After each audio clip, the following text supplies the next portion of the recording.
성도를 안녕하십니까? 수요 메시지 시간입니다. 오늘은 사무엘하 5장 1절과 5절에 다윗의 이스라엘 왕으로 등극하는 모습을 기록한 것을 보면서 나라를 다스릴 지도자가 어떠한 사람이어야 될 것인가를 생각해 보고 은혜를 나누고자 합니다. 다윗이 통일 이스라엘의 왕으로 세움을 받는 장면을 보면서 대통령 선거를 앞두고 우리나라에도 다윗 같은 지도자를 허락해 주옵소서라도 기도하면 좋겠습니다. 사무엘하 5장은 그렇게 말하죠. 다윗이 나아가 30세에 왕위에 올라 40년 동안 다스렸으되 헤브론에서 7년 6개월 동안 유다를 다스렸고 예루살렘에서 33년 동안 온 이스라엘과 유다를 다스렸더라. 백성들이 다 기뻐하고 백성들이 다윗을 세우는 것에 다 동조를 함으로 말미암아서 통일 이스라엘의 왕으로 등극을 합니다. 초기에는 유다는 이미 그 마음에 허락한 대로 하나님께서 허락하신 대로 다윗을 왕으로 세우고자 원했지만 다윗은 이스라엘의 마음이 북이스라엘의 마음이 다 돌아올 때까지 이스라엘 그 북쪽의 10지파의 마음을 얻을 때까지 인내하고 기다렸던 것을 볼 수 있습니다.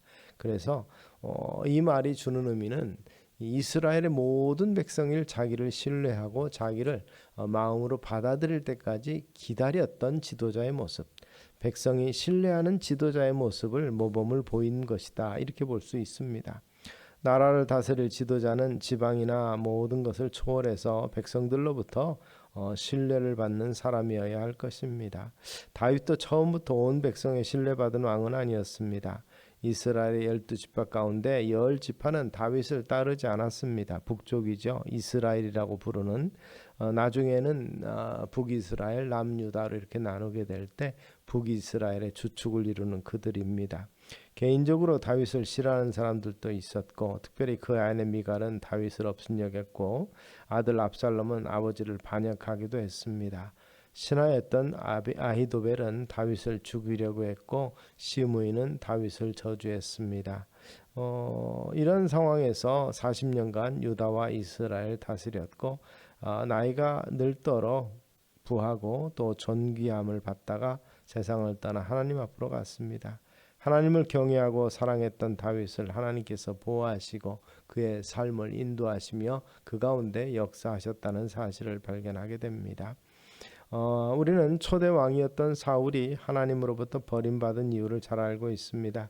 처음에는 겸손한 자였지만 나중에는 재물의 탈취에 눈이 어두워졌고 제사장의 일을, 즉 이 신령한 일을 스스로 범함으로 말미암아서 버림받게 된 것입니다. 솔로몬은 사치와 기타 외교적인 일한 인간적인 방법을 통해서의 안정을 하기 위해서 진리에서 벗어나는 모습이었고 북이스라엘의 유명한 악한 왕이라고 할 수 있는 아합은 그의 아내 이세벨로 인하여서 우상을 숭배하고 권력을 남용해서 재앙적인 종말을 맞이한 것을 볼 수가 있습니다. 그러나 다윗은 재물의 욕심이 없고 사치와 탐욕을 멀리하는 왕이어서 백성들의 신뢰를 받았고 또 겸손한 모습이었던 것을 봅니다. 사울은 천천히요 다윗은 만만이라. 백성들의 소리에 다윗은 겸손했고 그리고 사울은 시기에서 다윗을 죽이려고 했던 기사를 우리는 보게 되는 겁니다. 겸손한 다윗의 모습은 그가 죄를 지었을 때 이를 지적하는 나단 선지자 앞에서 드러납니다. 겸손히 즉시 죄를 자백하고 하나님께 울며 통회했던 모습을 통해서 봅니다. 다윗은 완벽한 사람이 아니고 허물과 실수가 있는 우리와 같은 성정이 같은 사람입니다. 그러나 권력 위에서 군림하는 지도자가 아니라 겸손하게 통회하며 그리고 백성들을 생각하는 이러한 지도자였음을 우리는 기억하시고 이러한 겸손한 지도자가 우리에게도 있으면 좋겠다라고 생각합니다. 또 우리는 이렇게 기도해야 될 것입니다. 더 중요한 것이 있습니다. 백성들이 신뢰하는 것보다 더 중요한 것은 하나님의 인정을 받는 지도자여야 되는 거죠. 하나님의 권력을 맡기셔야 되는 겁니다. 모든 역사의 주관자는 하나님이신 것을 우리는 믿습니다. 그러므로 이 하나님의 손에 맡겨진 자로서 합당한 자가 이 나라의 지도자로 세워지기를 우리가 함께 기도해야 될 것입니다. 다윗과 같은 지도자가 이스라엘 백성들이 원했던 것처럼 오늘 우리도 이 같은 소망을 가지고 있습니다. 그만큼 다윗은 백성들의 신뢰를 받았고, 그리고 다윗이 통치할 때 나라가 평안했고 적들이 조공을 바쳤고 나라의 땅은 가장 넓게 확장이 되었던 것을 봅니다. 하나님의 보호와 축복을 한껏 받았던 것이죠. 오늘 이 땅도 그 같은 하나님의 보호와 인도하심을 받는 그러한 거기에 대표될 만한 지도자가 세워지면 좋겠습니다.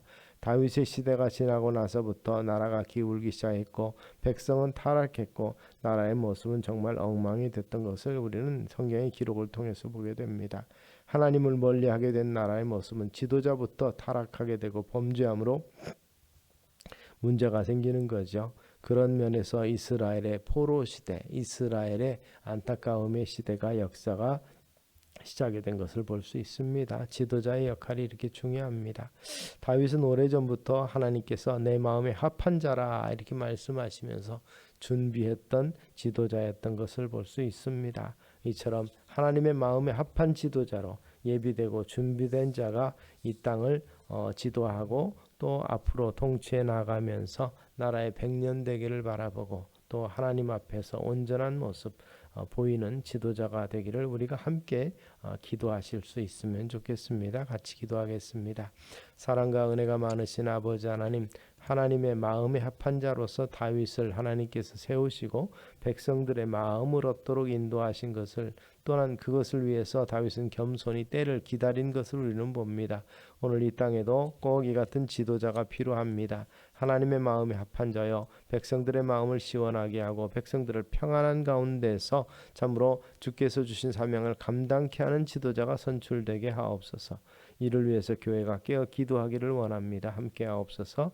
예수님 이름으로 기도드리옵나이다. 아멘.